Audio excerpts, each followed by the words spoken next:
Hello beautiful people, నేను మీ Bhavani Teja. Welcome to my channel cook with మీ.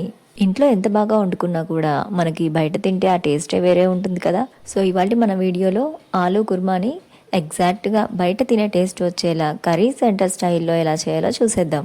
నిజంగా చెప్తున్నానండి, టేస్ట్ అయితే చాలా బాగుంది. మీరు కూడా ఒకసారి ట్రై చేయండి.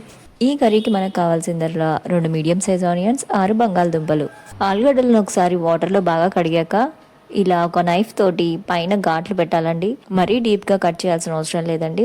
పైన జస్ట్ ఘాట్ లాగా పెడితే సరిపోతుంది. ఇలా చేయడం వల్ల ఆలుగడ్డలు ఉడికిన తర్వాత పొట్టు తీసేటప్పుడు ఈజీగా ఉంటుంది.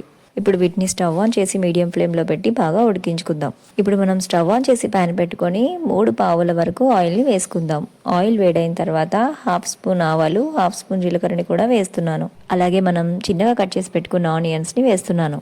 ఆనియన్స్ అన్నీ బాగా లైట్ గోల్డెన్ బ్రౌన్ కలర్ వచ్చేంత వరకు ఫ్రై చేసుకోండి. ఇప్పుడు ఇందులో 1/2 స్పూన్ వరకు పసుపును కూడా వేస్తున్నాను. ఇలా ఒకసారి కలుపుకున్నాక ఇందులోనే మనం 1/2 స్పూన్ వరకు అల్లం వెల్లుల్లి పేస్ట్ని కూడా వేసుకుందాం. ఇలా ఒకసారి కలుపుకొని 2 నిమిషాల తర్వాత ఇందులోనే మనం 1 స్పూన్ కారం, 1 స్పూన్ ఉప్పు, ఇంతని కాదు కానీ ఉప్పు కారం మీ టేస్ట్కి తగ్గట్టు అడ్జస్ట్ చేసుకోండి.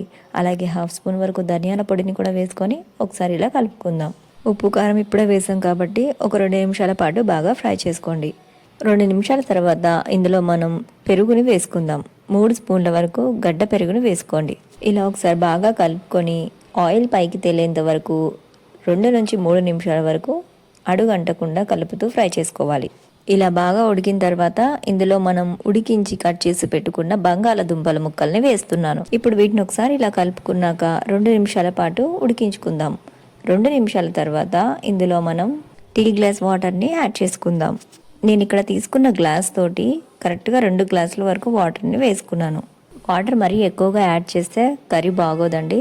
మనం వాటర్ యాడ్ చేశాక ఒకసారి ఇలా కలుపుకొని ఇందులో మనం 1 స్పూన్ వరకు గరం మసాలా పొడి, అలాగే 1/2 స్పూన్ కసూరి మేతిని ఇలా మెత్తగా నలిపినట్టు చేసి వేసేయండి. అలాగే ఒక బిర్యానీ ఆకుని కూడా వేసి మూత పెట్టేసి 10 నుంచి 15 నిమిషాల వరకు స్టవ్ని మీడియం ఫ్లేమ్లో సెట్ చేసుకొని ఉడికించుకుందాం.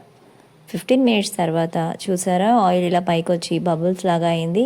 మనకి ఇలా రావాలన్నమాట. అలాగే చివరిలో కొత్తిమీరను, కరివేపాకును కూడా వేసుకుంటే ఫ్లేవర్ చాలా బాగుంటుంది. గ్రేవీ కన్సిస్టెన్సీ చూసుకొని ఒక 2 నిమిషాలు ఇలా కలుపుకొని దించేసుకోవడమే.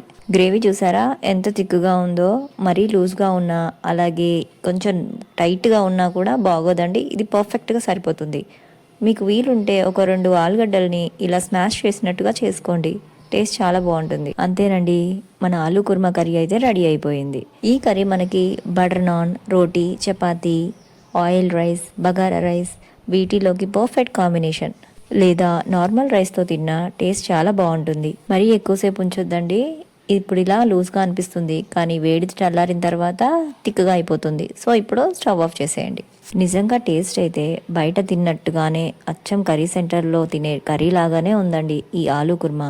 మీరు కూడా ఒకసారి ట్రై చేసి మీకు ఎలా వచ్చిందో నాకు తప్పకుండా కామెంట్ చేసి చెప్పేయండి. అలాగే మీకు ఈ వీడియో కనుక నచ్చినట్లయితే లైక్ చేసి, షేర్ చేసి, సబ్స్క్రైబ్ చేయడం అస్సలు మర్చిపోకండి.